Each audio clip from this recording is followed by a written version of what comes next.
جی ابو فہد صاحب، بہت بہت شکریہ. آپ نے اس گروپ میں مجھے دعوت دی کہ میں اپنی بات بیان کر سکوں. اور میرا نام طارق چوہان ہے. میں سویڈن میں رہتا ہوں، لیکن شروع سے میں لاہور پاکستان سے ہوں. اور یہاں پہ تقریباً 48 سال مجھے سویڈن میں ہو گئے ہیں. اور اس وقت میرا تعلق جماعت احمدیہ اصلاح پسند سے ہے. اور جو حضرت عبدالغفار جنبہ علیہ السلام کو مجدد 15ویں صدی ہجری، ذکی غلام مسیح الزمان اور مسیح ابن مریم مانتے ہیں. تو میں آپ کو جو ان کے دعوی میں نے بتا دیے، تو اس کے لیے جو ان کے دعوی کی صداقت ثابت کرنے کے لیے جو ان کے دلائل ہیں وہ آپ کے سامنے میں بیان کروں گا. اور جیسا کہ آپ نے بتایا ہے اپنے دوسرے ممبران کو بھی، ایڈمن صاحبان کو بھی، کہ وہ خاموشی سے میری بات پوری ہونے کا انتظار کریں، اور اس کے بعد ہر قسم کے سوالات کی آپ کو اجازت ہوگی، سامعین کو بھی اور ایڈمن صاحبان کو بھی. بہت بہت شکریہ. جی تو جب بھی کوئی مرسل خدا تعالیٰ کی طرف سے آتا ہے تو اس کو جو ماننے والے ہوتے ہیں یا نہ ماننے والے ہوتے ہیں، یا جو بھی وہ لوگ ہوتے ہیں جن کی طرف وہ آتا ہے، تو وہ دیکھ سکتے ہیں کہ اس کی صداقت کیسے ثابت ہو جاتی ہے. تو اس کے لیے 3 طریق ہیں جن کے مطابق میں بات کروں گا.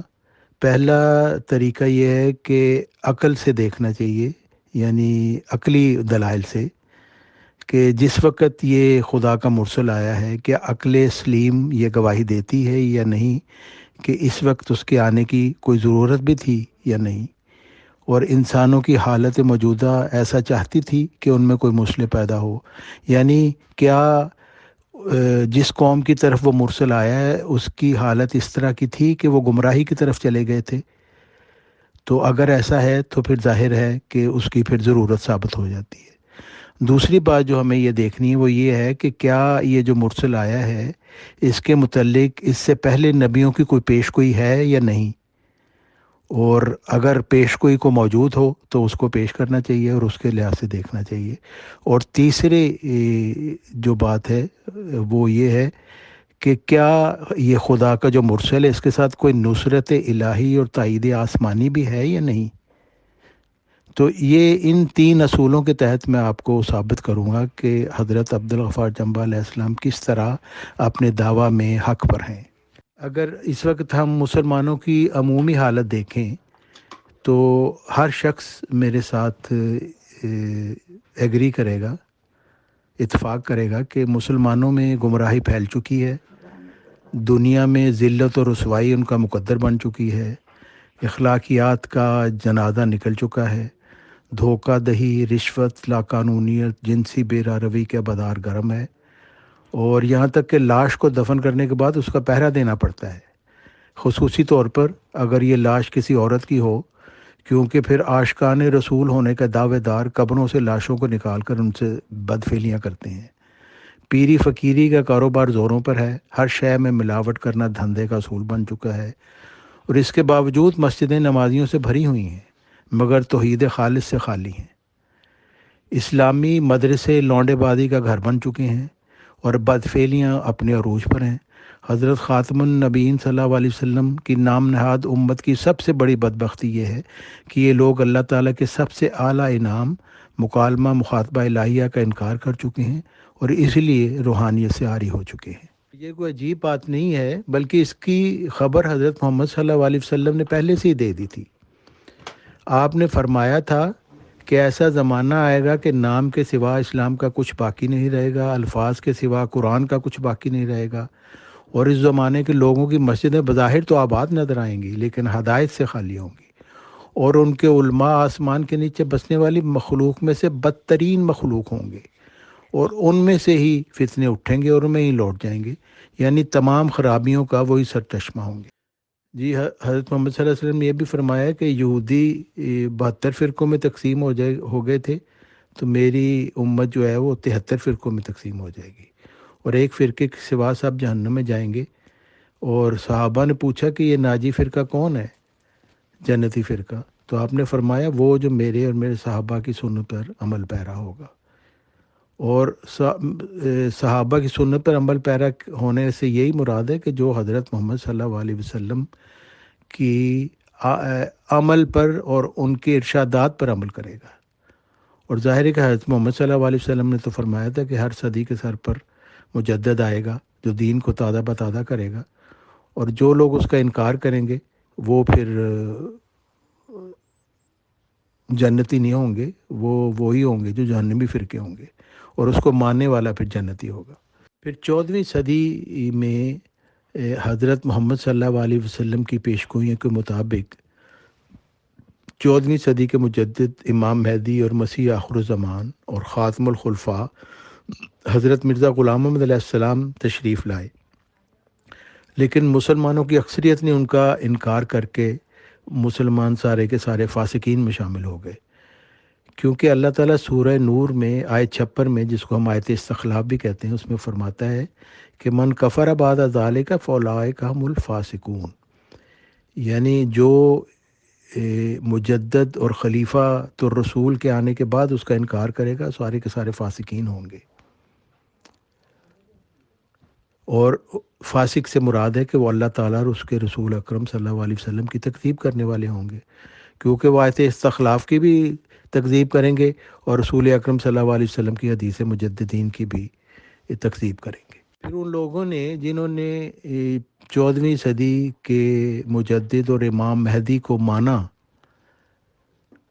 اور جو جماعت احمدیہ جو کہلائے،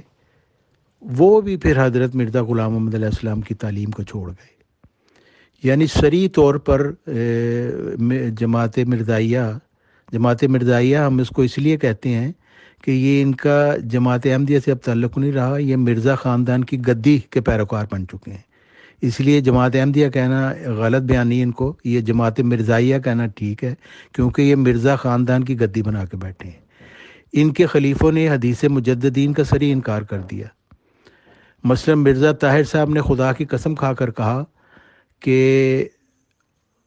تم مر جاؤ گے، تمہاری نسلیں مر جائیں گی، نسلوں کی نسلیں مر جائیں گی، کسی مجدد کا منہ نہیں دیکھو گے. اور کس طریقے سے یہ آیت استخلاف کا بھی انکار کرتے ہیں، اور حضرت محمد صلی اللہ علیہ وسلم کی حدیث مجددین کا بھی انکار کرتے ہیں، اور حضرت مرزا صاحب کی تعلیم کا بھی انکار کرتے ہیں. اور پھر انہوں نے انکار کر دیا کہ اب کوئی خدا کی طرف سے نہیں آئے گا، اب مرزا خاندان کی اپنی ہی لوگ اس مرزائی خاندانی گدی کو چلاتے رہیں گے. اور یہ بھی قرآن مجید کی تعلیم سے انکار ہے، حضرت محمد صلی اللہ علیہ وسلم، حضرت مرزا غلام علیہ السلام کی تعلیم سے انکار ہے. اور پھر انہوں نے اپنے مرزا خاندان کی خلافتی گدی کو قائم کر کے اس کا خود چنا ہوا خلیفہ کو خدا کا بنایا ہوا قرار دے دیا، جو اللہ تعالیٰ کے اوپر بھی ایک بہت بڑا افتراء اور جھوٹ ہے. اور پھر اس نام نہاد خلیفہ کے طرز کا، رہن سہن کا طرز دیکھیں، بادشاہوں کا اس کا طرز ہے، اور اپنے آپ کو خلفائے راشدین سے یہ مقابلہ کرتے ہیں، حالانکہ ان کی حالت یہ ہے کہ یہ بالکل بادشاہوں کی طرح رہتے ہیں اور مرزا خاندان اور ان کے چمچے چندے کے مال پر عیاشیاں کرتے ہیں. اب جیسے سب کے اوپر یہ بات کھل چکی ہے کہ مرزا خاندان بے حد جنسی بے روی کا شکار ہے. یہ اپنے ہی خاندان کی عورتوں کی عزتوں کو پامال کرتے ہیں، اور عام مرزائیوں کی عزتوں کو اپنے پاؤں تلے روندنا اور انہیں کیڑے مکوڑوں کی طرح سمجھنا ان کا رویہ ہے. انصاف کا ان میں فقدان ہے، مال سے محبت ہے، چندے کی گردان ہے ہر وقت، مگر انسانیت کی اور نیکی کی کوئی قدر نہیں. اور اس فاسق جماعت مرزائیہ کے متعلق بھی حضرت خاتم النبیین صلی اللہ علیہ وسلم نے پیشگوئی فرمائی تھی. آپ نے فرمایا کہ وہ امت کیسے ہلاک ہو جس کے اول میں ہوں، مہدی اس کے وسط میں اور مسیح اس کے آخر میں ہے، لیکن اس کے درمیان ایک کاجرو جماعت ہوگی، ان کا میرے ساتھ کوئی تعلق نہیں اور میرا ان کے ساتھ کوئی تعلق نہیں. مشکات شریف جلد 3 صفحہ 293. تو یہ وہ کاجرو جماعت ہے جنہوں نے اللہ تعالیٰ کی بھی تکذیب کی اور حضرت محمد صلی اللہ علیہ وسلم کی بھی تکذیب کی، اور جس کے متعلق حضرت محمد صلی اللہ علیہ وسلم نے فرمایا کہ ان کا میرے ساتھ کوئی تعلق نہیں اور میرا ان کے ساتھ کوئی تعلق نہیں. اور آج ہر کوئی یہ سامنے دیکھ سکتا ہے کہ کس طریقے سے وہ ندا کی جو آڈیو آئی ہے کس طریقے سے انہوں نے مرزا خاندان کے جنسی درندوں نے اپنے ہی گھر کی عورتوں کو کس طرح پامال کیا۔ حضرت محمد صلی اللہ علیہ وسلم نے فرمایا کہ بنی اسرائیل کی قیادت خود ان کے انبیاء کرتے تھے۔ جب کسی نبی کی وفات ہوتی تھی تو دوسرا نبی اس کی جگہ آ جاتا تھا، لیکن میرے بعد کوئی نبی نہیں، البتہ خلفاء ہوں گے اور بہت ہوں گے۔ صحیح بخاری صفحہ 461۔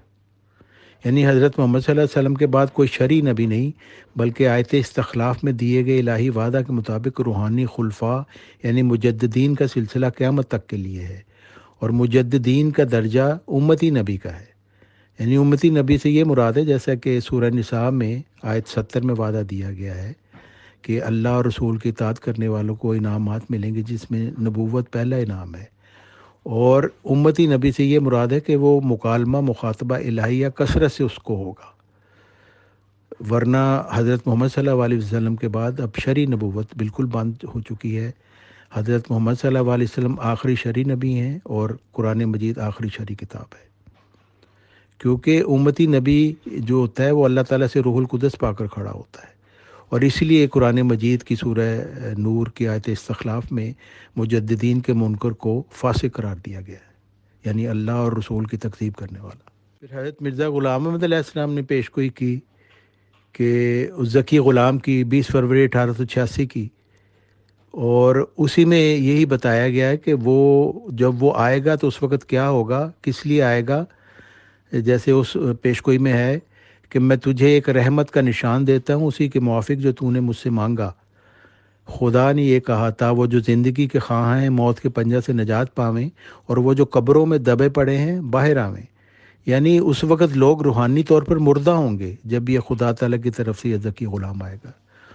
اور پھر آگے لکھا ہے، تا دین اسلام کا شرف اور کلام اللہ کا مرتبہ لوگوں پر ظاہر ہو، اور تا حق اپنی تمام برکتوں کے ساتھ آ جائے اور باطل اپنی تمام نحوستوں کے ساتھ چل بھاگ جائے، اور تا لوگ سمجھے کہ میں قادر ہوں، جو چاہتا ہوں کرتا ہوں۔ یعنی اس وقت لوگ قبروں میں پڑے ہوں گے اور دین اسلام اور اس کا کلام اللہ کا مرتبہ لوگوں پر ظاہر نہیں ہوگا اس وقت، لیکن جب یہ ذکی غلام آئے گا تو دین اسلام کا شرف اور کلام اللہ کا مرتبہ لوگوں پر ظاہر ہوگا، اور وہ لوگ جو اللہ اور اس کے رسول کی تکذیب کرتے ہیں ان کی راہ ظاہر ہو جائے گی، یعنی مجرمین کی راہ ظاہر ہو جائے گی۔ اچھا، دوسری بات جو ہمیں دیکھنی چاہیے تھی کہ پہلے نبیوں کی پیش گوئی کیا اس مرسل کے حق میں، یعنی حضرت عبدالغفار جنبہ علیہ السلام کے حق میں کوئی ہے، تو اس کے متعلق میں آپ کو کچھ بیان کروں گا۔ دیکھیں، حضرت عیسیٰ علیہ السلام کی انجیل میں ہم دیکھیں کہ انہوں نے ابن مریم کے دوبارہ آنے کی پیش گوئی کی، اور اس میں سے جو باتیں انہوں نے بیان کی ہیں وہ نشانیاں جب وہ آئے گا تو وہ آج ہمارے وقت میں وہ سب پوری ہو رہی ہیں۔ متی باب 24 میں ہے کہ وہ لکھتے ہیں کہ انہوں نے فرمایا کہ آپ سنیں گے کہ جگہ جگہ لڑائیاں ہو رہی ہیں، مگر اس وقت پریشان نہ ہوں، یہ سب باتیں ضرور ہوں گی لیکن تب خاتمہ نہیں ہوگا، کیونکہ قومیں ایک دوسرے پر چڑھائی کریں گی اور سلطنتیں ایک دوسرے کے خلاف اٹھیں گی، جگہ جگہ قحط پڑیں گے اور زلزلے آئیں گے، اور یہ سب باتیں تکلیفوں کا شروع ہی ہوں گی، اور برائی بہت بڑھ جائے گی اور زیادہ تر لوگوں کی محبت ٹھنڈی پڑ جائے گی، اور جو شخص آخر تک ثابت قدم کا یقین رہے گا وہی دیکھے گا۔ لکھا کہ کیونکہ انسان کے بیٹے کی موجودگی بجلی کی طرح ہوگی جو مشرق سے مغرب تک پورے آسمان پر چمکتی ہے، جہاں لاش ہے وہاں عقاب جمع ہوں گے۔ اس زمانے کی مصیبت کے فوراً بعد سورج تاریک ہو جائے گا، چاند کی روشنی ختم ہو جائے گی، ستارے آسمان سے گر جائیں گے اور آسمان کا نظام ہلا دیا جائے گا۔ اس زمانے کی مصیبت کے فوراً بعد سورج تاریک ہو جائے گا، چاند کی روشنی ختم ہو جائے گی، ستارے آسمان سے گر جائیں گے اور آسمان کا نظام ہلا دیا جائے گا۔ پھر انسان کے بیٹے کی نشانی آسمان پر دکھائی دے گی، اور زمین کے سب قبیلے غم کے مارے چھاتی پیٹیں گے اور دیکھیں گے کہ انسان کا بیٹا آسمان کے بادلوں پر اختیار اور بڑی شان کے ساتھ آ رہا ہے۔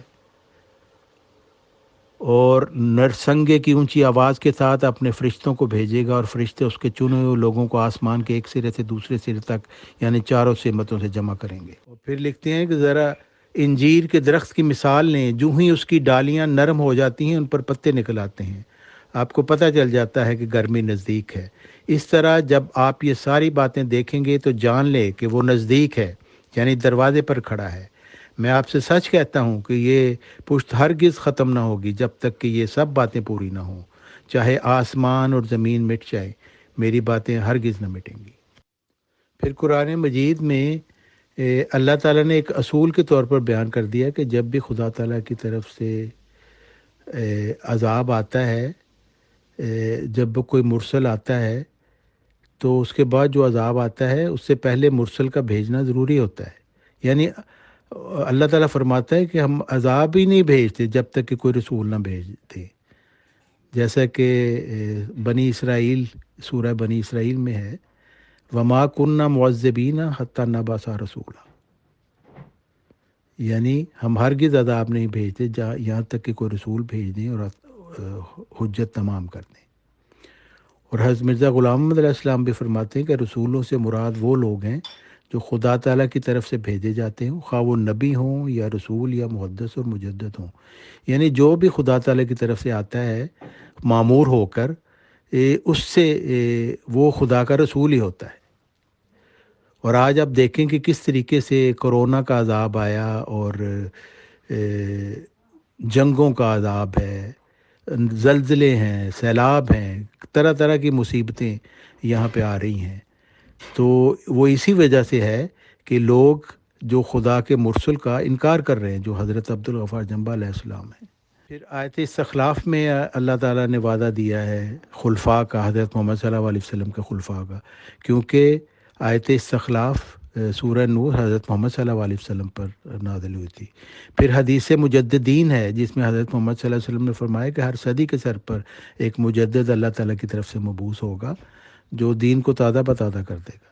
اور پھر خلفاء کے آنے کا وعدہ رسول اکرم صلی اللہ علیہ وسلم نے اس کے علاوہ بھی فرمایا۔ اچھا، تیسرا امر جو تھا وہ یہ تھا کہ نصرت الہی اور تائید آسمانی کیا حضرت عبدالغفار جنبہ علیہ السلام کے ساتھ ہے۔ جیسے میں نے بتایا کہ قرآن مجید تصدیق کر رہا ہے کہ حضرت عبدالغفار جنبہ علیہ السلام کے آنے کا وقت بالکل صحیح ہے، اور ان کے انکار کی وجہ سے دنیا پر اتنی مصیبتیں اس وقت ہیں، جنگیں، سیلاب، زلزلے اور مصیبتیں، کرونا کا کیڑا، یہ ساری چیزیں ظاہر کرتی ہیں کہ خدا تعالیٰ کی طرف سے کوئی مرسل اس وقت دنیا میں موجود ہے۔ اور پھر یہ کہ 23 سال سے زیادہ عرصہ آپ کو ہو گیا، اب تو 27 سال ہو گئے ان کو، تو یہ بھی اللہ تعالیٰ کی فعلی شہادت ہے کہ آپ کا دعویٰ سچ ہے، ورنہ اللہ تعالیٰ کسی کو اتنی مہلت نہیں دیتا کہ وہ گمراہی لوگوں میں خام خواہ پھیلاتا رہے اور خدا کی طرف جھوٹ باندھتا رہے۔ ایک اور معجزہ آپ کا نیکی خدا کا معجزہ ہے، جیسا کہ پیش کوئی ذکی غلام میں تھا کہ کان اللہ نزل من السماء، کہ اس کا آنا ایسا ہوگا جیسے گویا خدا زمین پر اتر آیا۔ تو نیکی خدا ہے کہ جو انہوں نے مقالہ لکھا ہے اللہ تعالیٰ سے الہام پا کر، اس سے انہوں نے اللہ تعالیٰ کی معرفت لوگوں میں پیدا کی ہے، اور اس طرح اس کو پڑھ کر لگتا ہے کہ جیسے اللہ تعالیٰ کو انسان خود دیکھ رہا ہے۔ اور پھر یہ ذکی غلام کی پیش گوئی ضروری تھی کیونکہ حضرت محمد صلی اللہ علیہ وسلم مسیح موسیٰ ہیں، اور حضرت موسیٰ علیہ السلام میں بھی، ان کی امت میں بھی ایک ذکی غلام آیا، جیسے حضرت مریم علیہ السلام کو ذکی غلام کی پیش گوئی ملی، اور حضرت عیسیٰ علیہ السلام کی صورت میں وہ پھر آیا، اور اس لیے ضروری تھا کہ امت محمدیہ میں بھی ایک ذکی غلام آتا تاکہ مماثلت یہ پوری ہو جائے۔ تو حضرت مرزا غلام محمد علیہ السلام جو حضرت محمد صلی اللہ علیہ وسلم کی پیشگوئی کے مطابق امام مہدی تھے، ان کو اللہ تعالیٰ نے مریم کا نام دیا، اور پھر ان کی روحانی اولاد میں سے حضرت عبدالغفار جنبہ علیہ السلام کو ابن مریم کا نام ملا۔ تو اس لحاظ سے حضرت قرآن مجید کی پیشگوئی بھی پوری ہوئی مماثلت کی، اور حضرت محمد صلی اللہ علیہ وسلم کی پیشگوئی پوری ہوئی جنہوں نے فرمایا تھا کہ ابن مریم آئے گا، اور حضرت مرزا غلام محمد علیہ السلام کی بھی پیشگوئی پوری ہوئی۔ تو ذکی غلام حضرت عبدالغفار جنبہ علیہ السلام کا آنا قرآن مجید کی صداقت کا ثبوت ہے، اللہ تعالیٰ کے زندہ خدا ہونے کا ثبوت ہے، حضرت محمد صلی اللہ علیہ وسلم کے زندہ نبی ہونے کا ثبوت ہے، اور حضرت مرزا غلام محمد علیہ السلام کے سچے امام مہدی ہونے کا ثبوت ہے۔ حضرت محمد صلی اللہ علیہ وسلم کی پیش گوئی تھی کہ ابن مریم دمشق کے مشرق میں سفید مینارہ پر اترے گا۔ تو ہم دیکھتے ہیں کہ حضرت عبدالغفار جنبہ علیہ السلام کے حق میں یہ پیش گوئی کس طرح پوری ہوئی۔ جب حضرت مرزا غلام محمد علیہ السلام کا نزول ہوا تو اس وقت قادیان میں کوئی مینارہ نہیں تھا، کیونکہ قادیان جو ہے دمشق کے مشرق کی طرف واقع ہے، لیکن اس وقت وہاں کوئی مینارہ نہیں تھا۔ تو 1903 میں اللہ تعالیٰ سے الہام پا کر حضرت مرزا غلام محمد علیہ السلام نے اس سفید مینارہ کی تعمیر شروع کی، اور حضرت مرزا غلام محمد علیہ السلام کی زندگی میں یہ صرف 6 فٹ ہی بنا۔ جی 13 مارچ 1903 کو جب یہ مینارہ کی بنیاد رکھی گئی تو حضرت مرزا غلام محمد علیہ السلام نے ایک طویل دعا، ایک اینٹ کے اوپر طویل دعا کی، اور پھر اسے فرمایا کہ اس کو منارۃ المسیح کے مغربی حصہ میں رکھ دیں، جو کہ ایک پیش گوئی تھی۔ جیسا کہ حضرت مرزا غلام محمد علیہ السلام لکھتے ہیں، اور نیا آسمان ہوگا، اب وہ دن نزدیک آتے ہیں کہ جو سچائی کا آفتاب مغرب کی طرف سے چڑھے گا، اور یورپ کو سچے خدا کا پتہ چلے گا، اور بعد اس کے توبہ کا دروازہ بند ہوگا، کیونکہ داخل ہونے والے بڑے زور سے داخل ہو جائیں گے، اور وہی باقی رہ جائیں گے جن کے دل پر فطرت سے دروازے بند ہیں اور نور سے نہیں بلکہ تاریکی سے محبت رکھتے ہیں۔ سب ملتیں ہلاک ہوں گی مگر اسلام، سب حربے ٹوٹ جائیں گے مگر اسلام کا آسمانی حربہ، کہ وہ نہ ٹوٹے گا نہ کند ہوگا جب تک دجالیت کو پاش پاش نہ کر دے۔ یہ جو سفید منارہ تھا یہ تو صرف 6 فٹ ہی بنا تھا حضرت مرزا غلام محمد علیہ السلام کی زندگی میں، لیکن اس کی تعمیر آپ کی وفات کے بعد مکمل ہوئی۔ سفید سنگ مرمر کی ٹائلیں نصب کرنے کا کام 1981 میں یعنی 1404 ہجری میں مکمل ہوا۔ پھر 15ویں صدی ہجری کے آغاز میں ہی ربیع الاول بمطابق دسمبر 1983 میں حضرت محمد صلی اللہ علیہ وسلم کی پیش گوئی کے عین مطابق اس سفید مینار کے قریب واقع لاہور شہر میں ایک معمولی سے گاؤں ڈاور کے رہائشی کے لیے اللہ تعالیٰ کے عجائبات قدرت ظہور پذیر ہوئے، اور ایک مرد حق حضرت عبدالغفار جنبہ علیہ السلام کو ایک مبارک سجدہ میں الہی علم عطا کیا گیا، اور نئی حقیقتوں کا ان پر انکشاف کیا گیا، اور ذکی غلام مسیح الزماں مجدد 15ویں صدی ہجری اور مسیح ابن مریم کا خطاب ان کو عطا کیا گیا۔ اس رب قدیر نے ڈاور کے ایک غریب اور حقیر کو عزت بخشی، اور بڑے بڑے مرزائی معزدین اور بلند مرتبہ لوگوں کو، اور ترہ پوشوں کو، اور اونچے شملے والوں کو، اور مرزائی فاسق علماء اور فضلہ کو آستانہ الہی سے بکلی بے نصیب اور محروم کر دیا، اور اللہ تعالیٰ نے ڈاور کے رہنے والے ایک بظاہر ذلیل، حقیر، امی، جاہل، نالائق کو منتخب کر کے مقبولین میں شامل کر لیا، کیونکہ دلوں کو جاننے والے اس لطیف و خبیر خدا کی کچھ ایسی ہی عادت ہے، اور قدیم سے وہ ایسا ہی کرتا چلا آیا ہے۔ ذالک فضل اللہ یؤتیہ من یشاء، یعنی یہ اللہ تعالیٰ کا فضل ہے، وہ جس پر چاہتا ہے اس پر اپنے فضل کی بارش کرتا ہے۔ حضرت عبدالغفار جنبہ علیہ السلام کو اللہ تعالیٰ نے الہام کے طور پر بتایا کہ اے عبدالغفار، میں نے تجھے ذکی بننے کی دعا سکھائی تھی، اور جس برگزیدہ بندے کی تضرعات سن کر، یعنی حضرت مرزا غلام محمد علیہ السلام، جس برگزیدہ بندے کی تضرعات سن کر میں نے اسے اسلام کی فتح اور غلبے کے لیے جس ذکی غلام کا وعدہ دیا تھا وہ تو ہے۔ اور اللہ تعالیٰ نے حضرت عبدالغفار جنبہ علیہ السلام کو مخاطب کر کے فرمایا، اے عبدالغفار، میں تجھے اپنی جناب میں رجسٹر کرتا ہوں، میں تجھے خاص علم دوں گا اور تو لوگوں کو لاجواب کر دے گا۔ حضرت عبدالغفار علیہ السلام فرماتے ہیں، اپنے آقا حضرت مسیح موعود و مہدی موعود کی پیروی کرتے ہوئے یہ عاجز بھی کہتا ہے کہ اے میرے خدا، تو نے مجھے آگاہ فرمایا ہے کہ یہ عاجز وہی موعود ذکی غلام ہے جس کی تو نے اپنے برگزیدہ بندے حضرت مرزا غلام محمد علیہ السلام کو ہوشیارپور میں چلہ کشی کے دوران بشارت بخشی تھی، اور پھر آپ علیہ السلام نے اس بشارت کو 20 فروری 1886 کے اشتہار میں شائع کیا تھا۔ آپ فرماتے ہیں، اے میرے خدا، اگر تو نے اس عاجز کو موعود ذکی غلام نہیں بنایا ہے، اور یہ جو میں اپنے موعود ذکی غلام اور مسیح عیسیٰ ابن مریم بنائے جانے کا تیری طرف منسوخ کرتا ہوں، یہ سب کچھ میں جھوٹے طور پر شہرت اور عزت پانے کے لیے لوگوں کو دھوکہ دیتا پھر رہا ہوں۔ اے میرے خدا، اگر یہ سب اس عاجز کا بنایا ہوا جھوٹ ہے تو پھر مجھ جھوٹے انسان کو موت دے دے، تاکہ دنیا میرے نفس کے شر سے محفوظ ہو جائے۔ پھر آپ فرماتے ہیں، اور اے میرے خدا، اگر میں تیری نظر میں صادق ہوں، میں جو لوگوں سے کہتا ہوں کہ 20 فروری 1886 کی الہامی پیشگوئی اور حضرت صلی اللہ علیہ وسلم کی پیشگوئی کے مطابق میں وہی موعود ذکی غلام اور مسیح عیسیٰ ابن مریم ہوں، یہ سب تیری طرف سے سچ ہے، تو پھر اپنے مہدی و مسیح موعود اور اپنے برگزیدہ نبی صلی اللہ علیہ وسلم کی پیشگوئی کے مطابق اس عاجز کو کامیابیوں اور کامرانیوں سے نواز، تاکہ تیرے برگزیدہ مہدی و مسیح موعود کی جماعت نہ صرف گمراہی کی دلدل سے باہر نکل آئے، بلکہ تیرے پیارے دین اسلام کو غلبہ بھی نصیب ہو۔ آمین ثم آمین یا رب العالمین۔ الغلام.com آرٹیکل 128۔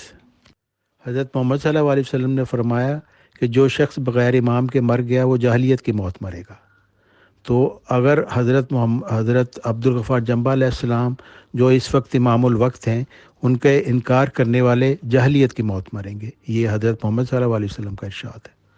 قرآن مجید میں سورۃ الملک میں بھی اللہ تعالیٰ نے یہی فرمایا ہے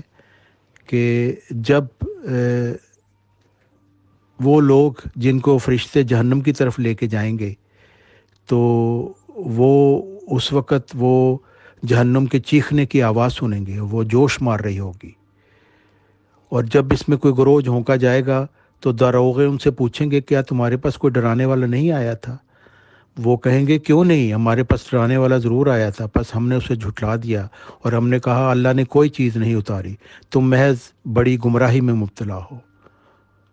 اور وہ کہیں گے اگر ہم غور سے سنتے یا عقل سے کام لیتے تو ہم آگ میں پڑنے والوں میں شامل نہ ہوتے۔ جی محترم، میرا سوال آپ سے یہ ہے کہ سب سے پہلے تو آپ مجھے یہ بتا دیں، آپ کا دعویٰ جناب ہے کہ عبدالغفار جنبہ 15ویں صدی کے مجدد، ذکی غلام اور مسیح ابن مریم ہیں، یہ تینوں ہی دعوے ہیں یا ان میں ایک دعویٰ ہے؟ حضرت مرزا غلام احمد علیہ السلام نے فرمایا کہ اس مسیح کو بھی یاد رکھو جس عاجز کی ذریت میں ہے، جس کا نام ابن مریم بھی رکھا گیا ہے، کیونکہ اس عاجز کو براہین میں ابن مریم کے نام سے پکارا ہے۔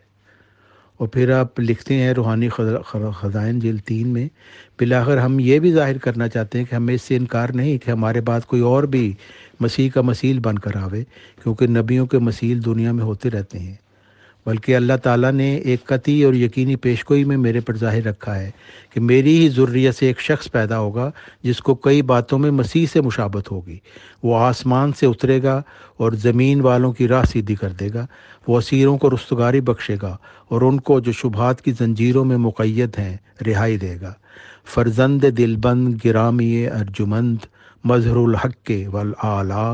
کان اللہ نزل من السماء۔ دوسرا دعویٰ ہے کہ آپ لوگوں کے نزدیک مرزا غلام احمد قادیانی ابن مریم ہیں، مہدی ہیں، نبی ہیں، رسول ہیں، یا مجدد ہیں، یا محمد ثانی ہیں؟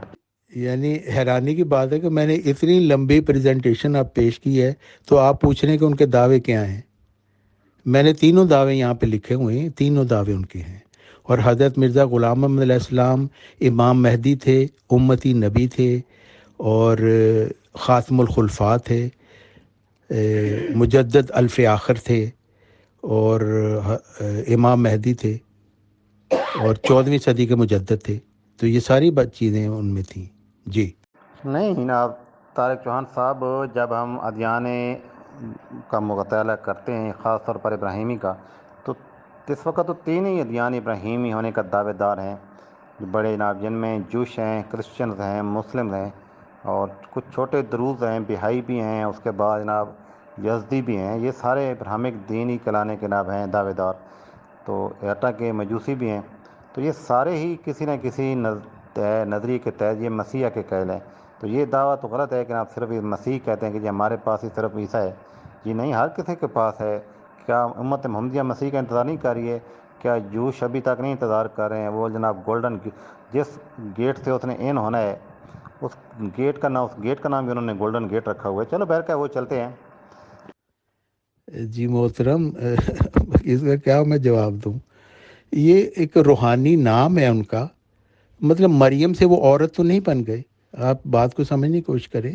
خدا تعالیٰ نے ان کو مریم کہہ کے پکارا، یعنی مریمی صفت ان میں آئی. اور پھر اب حضرت عبدالغفار جنبہ علیہ السلام ان کے کوئی جسمانی بیٹے تو نہیں ہیں نا، تو روحانی طور پر پھر ان کو ایک بیٹا ملا جو ابن مریم کہلایا. تو یہ روحانی باتیں ہیں، تمثیلی باتیں ہیں، لیکن مماثلت پوری ہو گئی. حضرت مریم، ایک شخص کو مریمی صفت عطا کی گئی اور پھر اس کی ذریت میں سے ایک ابن مریم عطا کیا گیا. اس طریقے سے اللہ تعالیٰ نے حضرت محمد صلی اللہ علیہ وسلم کی مماثلت حضرت موسیٰ علیہ السلام سے اور ان کی امت سے ظاہر کر دی. اور یہ حضرت محمد صلی اللہ علیہ وسلم کی صداقت کا ثبوت ہے. جی، حضرت مرزا غلام احمد علیہ السلام نے یہی فرمایا ہے کہ اس مسیح کو بھی یاد رکھو جو اس عاجز کی ذریت میں ہے، کیونکہ براہین احمدیہ میں اللہ تعالیٰ نے مجھے ابن مریم کہہ کے پکارا ہے. تو حضرت مرزا غلام احمد علیہ السلام مریم ہے، اور ان کی روحانی ذریت میں پیدا ہونے والا ذکی غلام وہ حضرت عبدالغفار جنبہ علیہ السلام ہے. اور اس طرح یہ مماثلت موسوی مماثلت ہو جاتی ہے، کیونکہ اللہ تعالیٰ نے فرمایا تھا کہ حضرت محمد صلی اللہ علیہ وسلم وسیلہ موسیٰ ہیں. اور یہ بھی بتا دوں کہ ہر جو مجدد ہوتا ہے نا، وہ حضرت محمد صلی اللہ علیہ وسلم کا خلیفہ ہوتا ہے، اور اس کا مبعوث ہونا، کیونکہ وہ خدا تعالیٰ کی طرف سے الہام پا کر کھڑا ہوتا ہے، اور اس کا مبعوث ہونا ایسے ہی ہوتا ہے جیسے حضرت محمد صلی اللہ علیہ وسلم خود آ گئے ہیں، کیونکہ وہ ان کو ریپریزنٹ کر رہا ہوتا ہے حضرت محمد صلی اللہ علیہ وسلم کو، اور ان کی اطاعت میں ہی آتا ہے، اور انہی کے دین کو پھیلانے کے لیے اور اس کی تجدید کرنے آتا ہے. اور تجدید کرنے سے یہ مراد ہے کہ جو بدعات شامل ہو جاتی ہیں دین میں، اور جو غلط عقائد شامل ہو جاتے ہیں، وہ ان کی نشاندہی کر کر دین کو نئے سرے سے تازہ بتازہ کرتا ہے.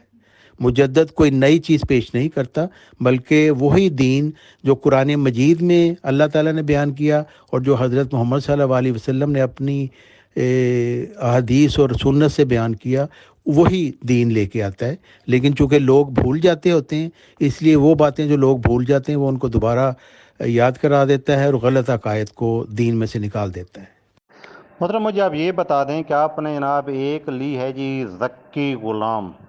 تو ذکی غلام کیا مجھے تعریف کریں گے کہ یہ ذکی غلام کیا ہوتا ہے، اور یہ کوئی شرعی اصطلاح ہے، شریعت محمدی یا شریعت موسوی، کیونکہ دنیا میں تو یہ دو شریعت اس وقت ہیں، تو یہ کہاں سے آپ نے لیا ہے ذکی غلام کی، یا مرزا صاحب کی کوئی پیشین گوئی ہے، اس میں بتا دیں. جی السلام علیکم. میرا سوال ہے کہ انہوں نے ابھی فرمایا کہ مرزا صاحب کا وہ الہام یا پیشن گوئی بتائے کہ ان اللہ نزل من السماء، اس سے پہلے انہوں نے کہا کہ وہ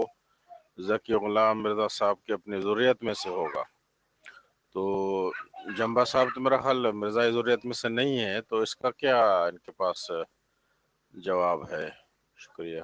جی، یہ ذکی غلام جو ہے، یہ قرآن مجید میں اس کو حضرت عیسیٰ علیہ السلام کو ذکی غلام کا فرمایا گیا ہے. حضرت مریم کو ایک ذکی غلامن ذکیہ کی بشارت دی گئی تھی. اور جس طرح حضرت مریم علیہ السلام کو جو امت موسوی میں مریم تھیں اور ان کو ایک ذکی غلام کی بشارت دی گئی جو حضرت عیسیٰ علیہ السلام تھے، جو خاتم الخلفاء تھے موسوی سلسلہ کے، اسی طریقے سے اس مماثلت کو پورا کرنے کے لیے امت محمدیہ میں بھی ایک مریم کا نام دیا گیا حضرت مرزا غلام احمد علیہ السلام کو، اور ان کی روحانی ذریت میں سے پھر حضرت عبدالغفار جنبہ علیہ السلام ابن مریم کے طور پر آئے. اس لیے ہم ان کو ذکی غلام کہتے ہیں، اور ہم کہتے ہیں کہ مریم حضرت مرزا غلام احمد علیہ السلام کا نام تھا. جی، ذریت کا مطلب ہوتا ہے کسی بھی نبی کی ذریت وہ ہوتی ہے جو اس کے ماننے والے ہوتے ہیں. یہ ایسی ہے جیسے حضرت نوح علیہ السلام کا جو بیٹا تھا، جب انہوں نے دیکھا کہ ان کے سامنے وہ مر رہا ہے، کیونکہ اس نے انکار کر دیا تھا حضرت نوح علیہ السلام کا، تو حضرت نوح علیہ السلام نے کہا اللہ میاں تو نے تو مجھ سے وعدہ کیا تھا کہ میرے اہل کو بچائے گا. تو اللہ تعالیٰ نے فرمایا کہ جاہلوں کی بات نہ کر، یہ تیرا اہل نہیں ہے، اس نے تو تیرے اوپر ایمان ہی لایا. تو حضرت نوح علیہ السلام کو اس بات کا پتہ چل گیا. ان کو پتہ تھا پہلے ہی، لیکن ظاہر ہے کہ وہ باپ تھے، اپنے سامنے بیٹے کو مرتا دیکھ کے ان کے اندر باپ کی محبت جاگ گئی. تو لیکن اللہ تعالیٰ نے ان کو بتایا کہ یہ تیرے اہل میں سے نہیں ہے. نبی کے اہل اور اس کی ذریت وہی ہوتی ہے جو اس پر ایمان لانے والے ہوتے ہیں. ان کی جسمانی بچے ان کی ذریت میں شامل نہیں ہوتے اگر وہ ان کا انکار کریں. ان کا ایمان ان پر لے آئے تو وہ بھی ذریت میں پھر شامل ہوں گے. جی میں یہی سوال کر رہا تھا کہ آپ جائیں گے حضرت مریم کی جانب، تو وہ بشارت دی گئی حضرت مریم کو، تو آپ لوگوں کے نزدیک مرزا غلام احمد قادیانی مریم ہوئے، کیونکہ اگر وہ مریم ہیں تو پھر ابن مریم عبدالغفار جنبہ ہو گئے، ٹھیک ہے نا؟ تو یہ بشارت کیونکہ ذکی غلام کی ہے، مرزا غلام احمد کی بھی ہے، تو آپ کے نزدیک مرزا غلام احمد قادیانی جو تھے وہ مریم ہو گئے. اگر ذکی غلام امت محمدیہ میں نہ آئے تو یہ مماثلت پوری نہیں ہو سکتی. اس لیے ضروری تھا کہ جس طرح امت موسی میں ایک ذکی غلام آیا، اسی طرح امت محمدیہ میں بھی ایک ذکی غلام آئے. اور پھر یہ عیسائیوں کے لیے بھی تازیانہ ہے، کیونکہ عیسائی کہتے تھے کہ صرف ہم لوگ ہی ہیں جن کے پاس مسیح ہے اور کسی مذہب کے پاس مسیح نہیں. لیکن اللہ تعالیٰ نے یہ فرمایا کہ حضرت محمد صلی اللہ علیہ وسلم کی فضیلت حضرت موسیٰ سے زیادہ ہے، اور حضرت محمد صلی اللہ علیہ وسلم کو اللہ تعالیٰ نے ایک مسیح دیا، حضرت مرزا غلام محمد علیہ السلام، اور پھر ان کی ذریت نے بھی ایک مسیح دیا. یعنی حضرت محمد صلی اللہ علیہ وسلم کے غلام کا غلام بھی مسیح ہے. تو یہ عیسائیوں کے لیے تازیانہ ہے، اور یہ حضرت محمد صلی اللہ علیہ وسلم کی عظیم روحانی مقام کو ظاہر کرتا ہے کہ ان کو دو مسیح ابن مریم ملے. جی طارق چوہان صاحب، آپ نے بجا فرمایا، لیکن جب ہم مرزا غلام احمد قادیانی کو دیکھتے ہیں تو ان کی تو سر کے اوپر پگڑی بھی ہے، داڑھی اور مونچھیں بھی ہیں، اور ایز اے مرد ان کی ایک بیوی بھی ہے جس کا نام نصرت جہاں ہے،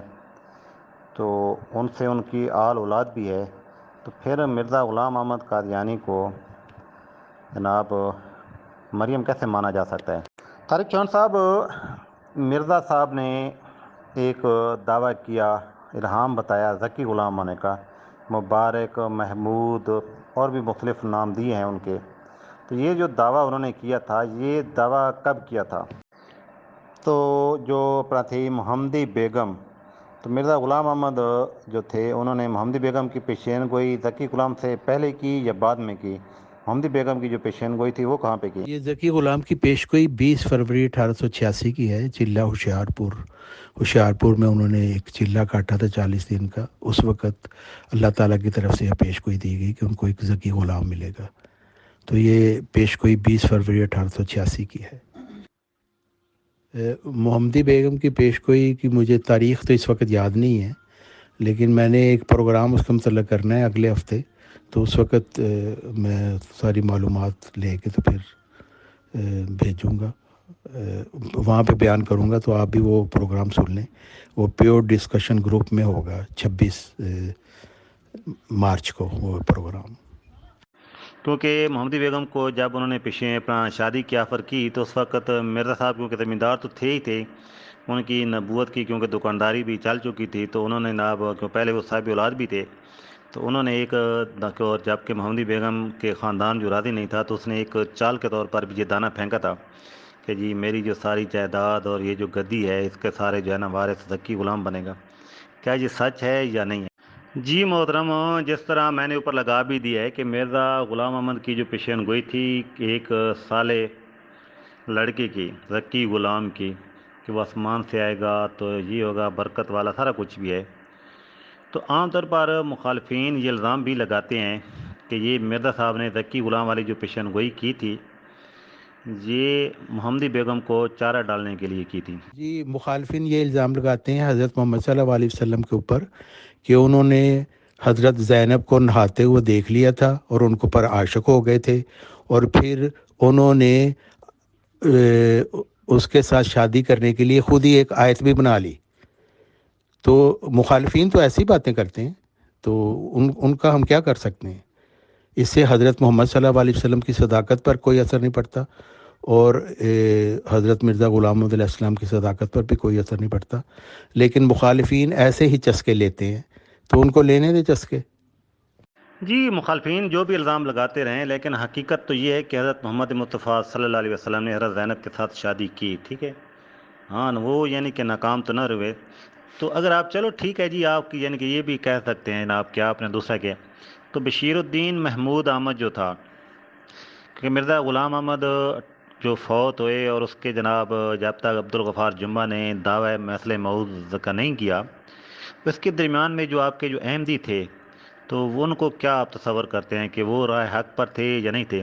کیونکہ اب تو خیر جمبا نے کیونکہ اظہار کر دیا ہے تو اب تو نہیں مانے گا، تو وہ تو خیر کٹ ہو گئے ہیں. تو ان سے پہلے کیا ہے، خاص طور پر مرزا ناصر احمد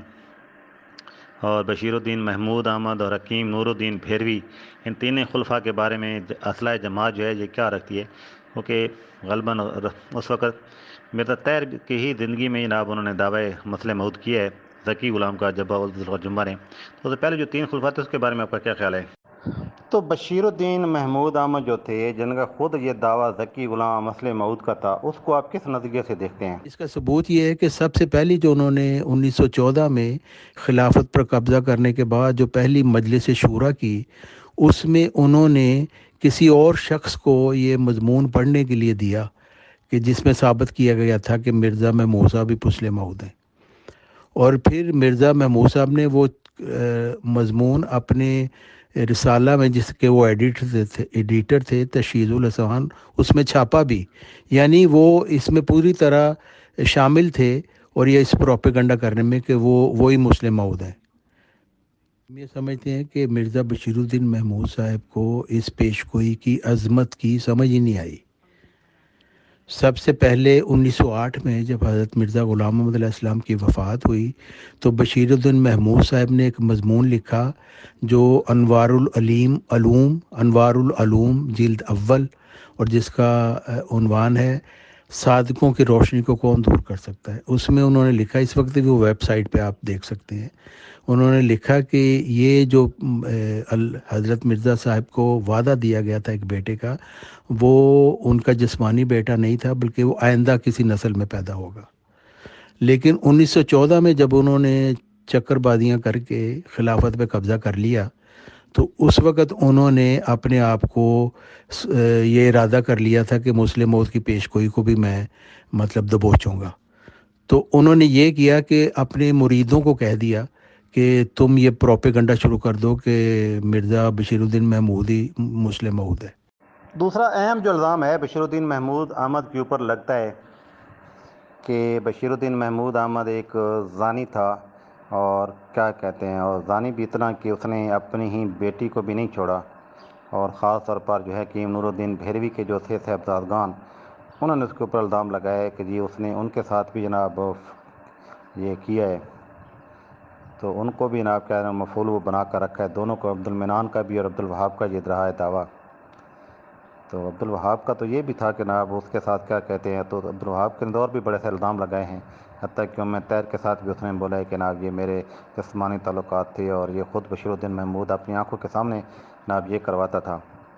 تو یہ اس بارے میں آپ کی اصلاح پسند جو جماعت ہے، آپ کا اجتماعی کیا ہے؟ ایک تو انفرادی طور پر ہو سکتا ہے، مجھے آپ یہ بتائیں کہ کیا مرزا بشیر الدین محمود احمد کو آپ بھی زانی مانتی ہے ایز اے جماعت یا نہیں؟ نتیجہ یہ ہوا کہ جماعت احمدیہ لاہور کے اس وقت جو لوگ تھے، خواجہ کمال الدین صاحب، انہوں نے مرزا بشیر الدین محمود صاحب کو کہا کہ دیکھیں یہ جو پیش گوئی مسلم موعود ہے، یہ تو ایک مامور کے متعلق پیش گوئی ہے جو اللہ تعالیٰ سے الہام پا کر کھڑا ہوگا. تو اگر اللہ تعالیٰ کی طرف سے آپ کو کوئی الہام ایسا مل گیا کہ آپ ہی وہ مسلم موعود ہے تو آپ اعلان کر دیں کہ خدا تعالیٰ نے مجھے خبر دی ہے. اور اگر ایسی بات نہیں ہے تو پھر آپ اپنے پیروکاروں کو، اپنے مریدوں کو روکیں کہ وہ آپ کے متعلق یہ پروپیگنڈا کرتے پھر رہے ہیں کہ آپ پیش کوئی مسلم موعود کے مصداق ہے. تو مرزا بشیر الدین محمود صاحب نے مکاری سے کہا کہ نہ تو میں یہی اعلان کروں گا کہ خدا نے مجھے الہام سے بتا دیا کہ میں ہی مسلم موعود ہوں، اور نہ ہی میں اپنے پیروکاروں کو یہ پروپیگنڈا کرنے سے روکوں گا. تو اس طرح کی مکاریاں کرنے والا تو خدا کی طرف سے مبعوث نہیں ہوتا. اور یہ اور بڑی لمبی کہانی، اس کے متعلق میں بہت بات کر چکا ہوں، لیکن یہ تو پورا ایک پروگرام ہم کر سکتے ہیں اس پہ، تو میرا خیال ہے اتنا ہی کافی ہے فی الحال. جی درست ہے، مرزا بشیر الدین محمود صاحب ایک بدکار اور سیاہکار انسان تھے، اور انہوں نے اپنے ہی گھر میں سب سے پہلے ڈاکہ مارا،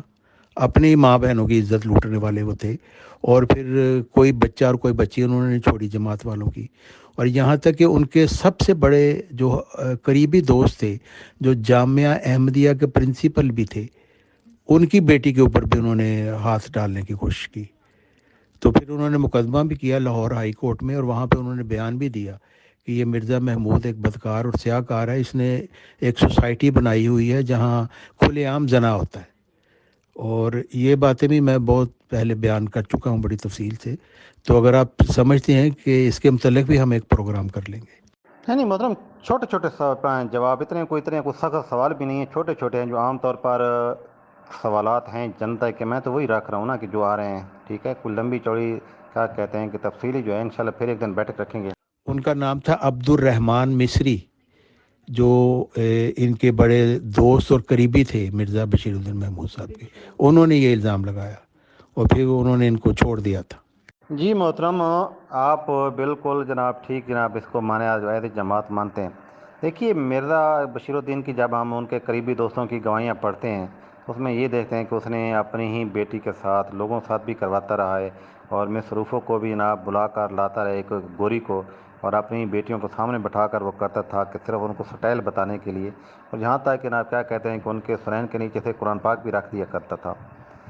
تو یہ جو ہے آپ جب کہ دوسری طرف ہم دیکھتے ہیں جو الومناٹی شیطان کے لوسیفر کے پجاری ہیں، یہ بالکل وہی ہے کہ جب آپ لوسیفر کے پجاری ہیں تو اس سے پہلے آپ نے یہی ہے کہ آپ نے خاندان کی عزت پہ ڈاکہ ڈالنا ہے۔ تو کیا کوئی ایسے عقائد آپ کے ملتے ہیں؟ کیونکہ تین چیزیں دیکھیں، ایک تو یہ ہے کہ مرزا ناصر احمد نے اپنے ہی بیٹے مرزا لقمان کی گرل فرینڈ کے اوپر اس کو زبردستی جناب بنا لیا،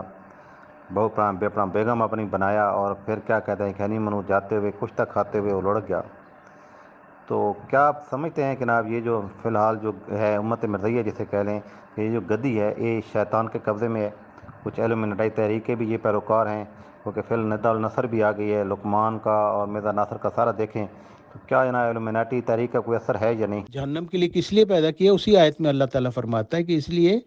کہ یہ آنکھیں رکھتے ہوئے دیکھتے نہیں، دل رکھتے ہوئے سوچتے نہیں، کان رکھتے ہوئے سنتے نہیں۔ تو خدا تعالیٰ کا قصور نہیں ہے کہ یہ لوگ جہنمی ہیں، یہ ان لوگوں کا اپنا چوائس ہے کہ یہ جہنم کے راستے پر جاتے ہیں۔ اللہ تعالیٰ تو گمراہی اور ہدایت کا راستہ صاف کھول کر بیان کر دیا، لا اکراہ فی الدین قد تبین الرشد من الغی، گمراہی اور سچائی کا راستہ علیحدہ علیحدہ کر کے اللہ تعالیٰ نے دکھا دیا۔ اب جان بوجھ کے جو جہنمی راستہ اپناتا ہے تو وہ اپنے آپ کو خود ہی جہنم میں گراتا ہے، وہ اللہ تعالیٰ کا قصور نہیں ہے۔ اللہ تعالیٰ تو اپنے بندوں کو جہنم سے بچانا چاہتا ہے، اس لیے مرسل کو بھیجتا ہے جو دکھ اٹھاتا ہے اپنی قوم کے ہاتھوں، حالانکہ اس قوم کے فائدے کے لیے وہ آتا ہے، لیکن لوگ اس کو کاذب کہتے ہیں، ساحر کہتے ہیں، مجنون کہتے ہیں۔ یہ ساری باتیں حضرت محمد صلی اللہ علیہ وسلم کو بھی کی گئیں، اور اس سے پہلے تمام انبیاء کو کی گئیں، اور حضرت مرزا غلام محمد علیہ السلام کو بھی کی گئیں، اور آج حضرت عبدالغفار جنبہ علیہ السلام کو بھی یہی باتیں ساری کی جا رہی ہیں۔ لیکن قرآن مجید تو اصول کے طور پر بیان کرتا ہے کہ حسرت ان بندوں پر، جب بھی ان کی طرف کوئی رسول آتا ہے اس کی بات سننے کی بجائے ہنسی ٹھٹا میں اڑا دیتے ہیں۔ تو یہی کام آج بھی ہو رہا ہے، آپ دیکھ لیں۔ جی محترم، یہ بات تو میں پہلے ہی بیان کر چکا ہوں کہ جب میں نے شروع میں آپ کو بتایا کہ ایک نئے مرسل کی ضرورت کیا ہے۔ ایک گمراہی دیکھیں کیسی پھیلی، مسلمان جو حرکتیں کرتے ہیں وہی یہ مرزائی بھی وہی حرکتیں کرتے ہیں۔ یہ ساری باتیں جو آپ نے بیان کی بالکل درست ہیں، اور یہ سب کامیاب۔ آج ندا جو ہے بیچاری باہر آ کر بتا رہی ہے کس طریقے سے مرزا خاندان کے جنسی درندوں نے مرزا طاہر کی نواسی کو اور مرزا طاہر کی بیٹیوں کے ساتھ انہوں نے یہ کام کیے، ان کی عزتیں لوٹی اور ان کے عملے نے بھی لوٹی۔ یہ ساری باتیں اب ظاہر ہو رہی ہیں۔ تو یہ بہت ہی مرزا خاندان کا بہت ہی گندا خاندان ہے جو ظاہر ہو گیا ہے، اور اسی لیے اللہ تعالیٰ نے ان میں کوئی روحانی وجود پیدا نہیں کیا، کیونکہ یہ لوگ اس قابل ہی نہیں تھے۔ بالکل اسی طرح جس طرح یہودیوں میں سے کوئی بھی اس قابل نہیں تھا کہ خاتم الخلفاء حضرت عیسیٰ علیہ السلام کا باپ بنتا، اس لیے اللہ تعالیٰ نے ایک اپنی قدرت سے حضرت مریم کو حاملہ کیا، اور کوئی بھی ان کے ساتھ بغیر کسی مرد کے، کیونکہ کوئی یہودی اس قابل نہیں تھا۔ اس لیے مرزا خاندان میں سے بھی کوئی اس قابل نہیں تھا کہ وہ ذکی غلام کی پیش کوئی کا مصداق بنتا، کیونکہ یہ روحانی طور پر مردہ لوگ ہیں جو قبروں میں پڑے ہوئے ہیں اور ابھی تک ویسے ہی مردہ ہیں۔ ان کو جگایا بھی جاتا ہے تو یہ مردوں کی طرح ہی رہتے ہیں اور ان پر کوئی اثر نہیں ہوتا۔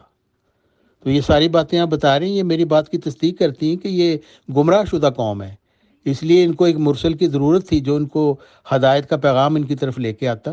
تو ہدایت وہی پاتا ہے جو اللہ تعالیٰ کا اذن ہوتا ہے جس کے اوپر، ورنہ اللہ تعالیٰ نے تو یہی فرمایا ہے کہ زیادہ تر لوگوں کی اکثریت جو ہے ان کو جہنم کے لیے پیدا کیا گیا ہے۔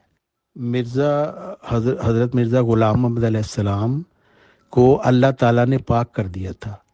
وہ خاندان گندہ ہی تھا، اس میں کوئی شک نہیں ہے۔ تو نبی جس خاندان میں ہوتا ہے وہ گندہ ہی ہوتا ہے۔ جو حضرت محمد صلی اللہ علیہ وسلم جس خاندان میں آئے تھے وہ کون تھا؟ ننگے وہ تالیاں بجاتے، سیٹیاں بجاتے ہوئے خانہ کعبہ کے گرد وہ عبادت کرتے تھے، وہ حضرت محمد صلی اللہ علیہ وسلم کا خاندان تھا۔ حضرت ابراہیم علیہ السلام کا خاندان کون سا تھا؟ بتوں کی پوجا کرتے ہوئے۔ تو کون سا جو ہے خاندان جو پہلے سے ہی خدا کو ماننے والا ہوتا ہے، اس میں پھر تو نبی کی ضرورت نہیں ہوتی۔ گمراہوں کو ہدایت دینے کے لیے تو خدا کی طرف سے آتا ہے۔ تو حضرت مرزا غلام علیہ السلام کے جو والد صاحب تھے وہ ایک بے دین آدمی تھے، بلکہ انہوں نے کبھی نماز بھی نہیں پڑھی، لیکن اللہ تعالیٰ انہی میں سے پھر ایک شخص کو پاک کرتا ہے اور اس کو روحانی مقام عطا کرتا ہے اور اپنے لیے مخصوص کر کے الہام سے اس کو مخصوص کر دیتا ہے، اور پھر وہ خدا تعالیٰ کا برگزیدہ بن جاتا ہے۔ تو باقی سارے لوگ تو ویسے ہی ہیں۔ وہ خاندان حضرت مرزا غلام محمد علیہ السلام نے خود فرمایا کہ میرا کنبہ اپنی خباثتوں کی طرف دوبارہ لوٹ جائے گا۔ تو یہ پیش گوئیاں ہیں، ویسی ہوئیں۔ تو باقی آپ جس بات کا حوالہ دے رہے ہیں وہ اسی جو ناخلف اولاد ہے ان کی لکھی ہوئی کتابیں، ان کے میرے ساتھ ذکر نہ کریں، کیونکہ ہم ان کو مانتے ہی نہیں ہیں۔ ان کی سب کتابوں کو ناخلف مانتے ہیں، ان کی سب تحریروں کو۔ حضرت مرزا غلام محمد علیہ السلام کی تحریر پیش کریں میرے سامنے تو پھر میں ان کے اوپر بات کروں گا۔ یہ جو سیرت المہدی ہے یہ حضرت مرزا صاحب کی کتاب نہیں ہے، اس لیے اس کو ردی میں جا کے کہیں پھینکیں یا آگ لگائیں، یہاں پہ نہ اس کو لگائیں، کیونکہ اس کے متعلق میں کوئی جواب دینے کا ذمہ دار نہیں ہوں۔